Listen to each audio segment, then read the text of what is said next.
Gênesis 4. Adão teve relações com Eva, sua mulher, e ela engravidou e deu à luz Caim. Disse ela: com o auxílio do Senhor tive um filho homem.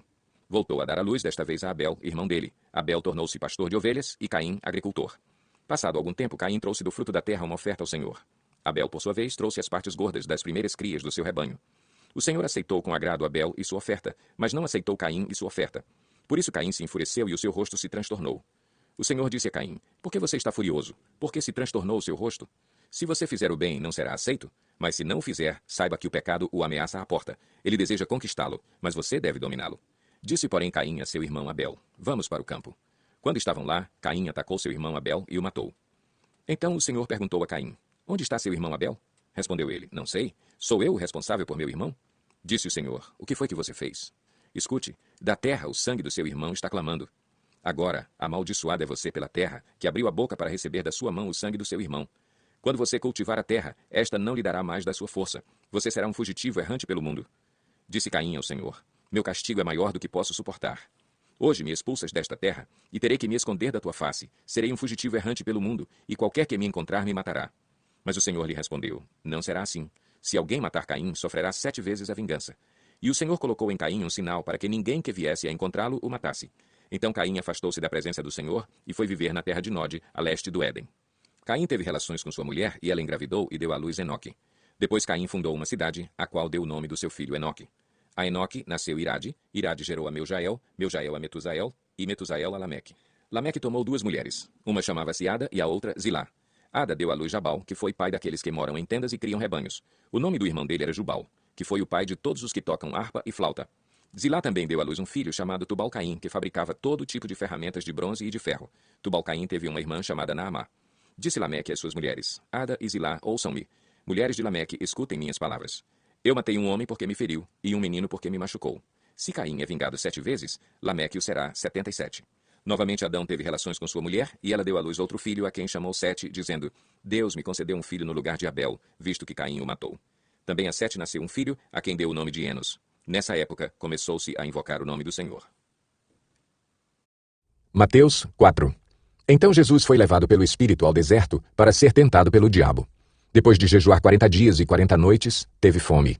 O tentador aproximou-se dele e disse: Se és o Filho de Deus, manda que estas pedras se transformem em pães. Jesus respondeu: Está escrito: Nem só de pão viverá o homem, mas de toda palavra que procede da boca de Deus.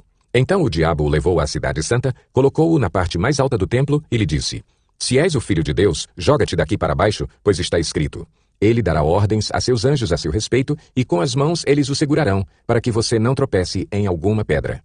Jesus lhe respondeu: Também está escrito: Não ponha à prova o Senhor, o seu Deus. Depois o diabo o levou a um monte muito alto e mostrou-lhe todos os reinos do mundo e o seu esplendor. E lhe disse: Tudo isto te darei, se te prostrares e me adorares.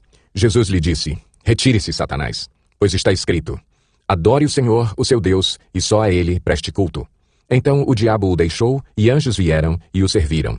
Quando Jesus ouviu que João tinha sido preso, voltou para a Galileia. Saindo de Nazaré, foi viver em Cafarnaum, que ficava junto ao mar, na região de Zebulon e Naftali, para cumprir o que fora dito pelo profeta Isaías. Terra de Zebulon e terra de Naftali, caminho do mar, além do Jordão, Galileia dos gentios.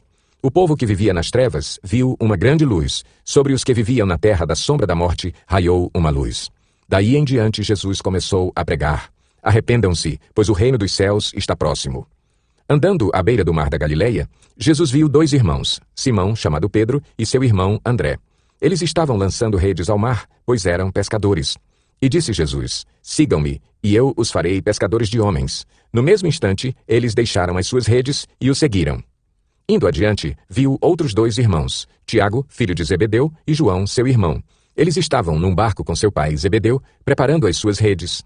Jesus os chamou, e eles, deixando imediatamente seu pai e o barco, o seguiram. Jesus foi por toda a Galileia, ensinando nas sinagogas deles, pregando as boas novas do reino e curando todas as enfermidades e doenças entre o povo. Notícias sobre ele se espalharam por toda a Síria, e o povo lhe trouxe todos os que estavam padecendo vários males e tormentos, endemoninhados, epiléticos e paralíticos, e ele os curou. Grandes multidões o seguiam, vindas da Galileia, Decápolis, Jerusalém, Judeia e da região do outro lado do Jordão. Capítulo 4. Quando os inimigos de Judá e de Benjamim souberam que os exilados estavam reconstruindo o templo do Senhor, o Deus de Israel, foram falar com Zorobabel e com os chefes das famílias.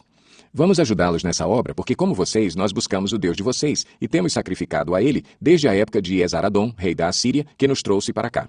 Contudo, Zorobabel, Jesua e os demais chefes das famílias de Israel responderam: Não compete a vocês a reconstrução do templo de nosso Deus. Somente nós o construiremos para o Senhor, o Deus de Israel, conforme Ciro, o rei da Pérsia, nos ordenou. Então a gente da região começou a desanimar o povo de Judá e a atemorizá-lo para que não continuasse a construção. Pagaram alguns funcionários para que se opusessem ao povo e frustrassem o seu plano. E fizeram isso durante todo o reinado de Ciro até o reinado de Dario, reis da Pérsia. No início do reinado de Xerxes, apresentaram uma acusação contra o povo de Judá e de Jerusalém. E nos dias de Artaxerxes, rei da Pérsia, Bislão, Mitredate, Tabeel e o restante dos seus companheiros escreveram uma carta a Artaxerxes. A carta foi escrita em aramaico, com caracteres aramaicos. O comandante Reum e o secretário Sinzai escreveram uma carta contra Jerusalém ao rei Artaxerxes. O comandante Reum e o secretário Sinzai e o restante de seus companheiros, os juízes e os oficiais de Trípoli, da Pérsia, de Ereque e da Babilônia, os elamitas de Suzã e das outras nações que o grande e renomado Assurbanipal deportou e assentou na cidade de Samaria e noutros lugares a oeste do Eufrates, escreveram nos seguintes termos. Esta é uma cópia da carta que lhe enviaram. Ao rei Artaxerxes, de seus servos que vivem a oeste do Eufrates. Informamos o rei que os judeus que chegaram a nós da tua parte vieram a Jerusalém e estão reconstruindo aquela cidade rebelde e má. Estão fazendo reparos nos muros e consertando os alicerces. Além disso, é preciso que o rei saiba que, se essa cidade for reconstruída e os seus muros reparados, não mais se pagarão impostos, tributos ou taxas e as rendas do rei sofrerão prejuízo. Agora, visto que estamos a serviço do palácio e não nos é conveniente ver a desonra do rei, nós lhe enviamos esta mensagem ao rei, a fim de que se faça uma pesquisa nos arquivos de seus antecessores. Nesses arquivos, o rei descobrirá e saberá que essa cidade é uma cidade rebelde, problemática para reis e províncias, um lugar de revoltas desde épocas antigas, motivo pelo qual foi destruída. Informamos ao rei que, se essa cidade for reconstruída e seus muros reparados, nada lhe sobrará a oeste do Eufrates. O rei enviou-lhes a seguinte resposta. Ao comandante Reum, ao secretário Sinzai e aos seus demais companheiros que vivem em Samaria e em outras partes a oeste do Eufrates. Saudações de paz. A carta que vocês nos enviaram foi traduzida e lida na minha presença. Sob minhas ordens, fez-se uma pesquisa e descobriu-se que essa cidade tem uma longa história de rebeldia contra os reis e que tem sido um lugar de rebeliões e revoltas. Jerusalém teve reis poderosos que governaram toda a região a oeste do Eufrates, aos quais se pagavam impostos, tributos e taxas. Ordene agora a esses homens que parem a obra para que essa cidade não seja reconstruída enquanto eu não mandar. Tenham cuidado, não sejam negligentes neste assunto para que os interesses reais não sofram prejuízo. Lida a cópia da carta do rei Artaxerxes para Reum, para o secretário Sinzai e para os seus companheiros, eles foram depressa a Jerusalém e forçaram os judeus a parar a obra. Assim, a obra do templo de Deus em Jerusalém foi interrompida e ficou parada até o 2º ano do reinado de Dario, rei da Pérsia. Atos 4. Enquanto Pedro e João falavam ao povo, chegaram os sacerdotes, o capitão da guarda do templo e os saduceus. Eles estavam muito perturbados porque os apóstolos estavam ensinando o povo e proclamando em Jesus a ressurreição dos mortos. Agarraram Pedro e João e, como já estava anoitecendo, os colocaram na prisão até o dia seguinte. Mas muitos dos que tinham ouvido a mensagem creram, chegando o número dos homens que creram a perto de 5.000. No dia seguinte, as autoridades, os líderes religiosos e os mestres da lei reuniram-se em Jerusalém. Estavam ali Anás, o sumo sacerdote, bem como Caifás, João, Alexandre e todos os que eram da família do sumo sacerdote. Mandaram trazer Pedro e João diante deles e começaram a interrogá-los. Com que poder ou em nome de quem vocês fizeram isso?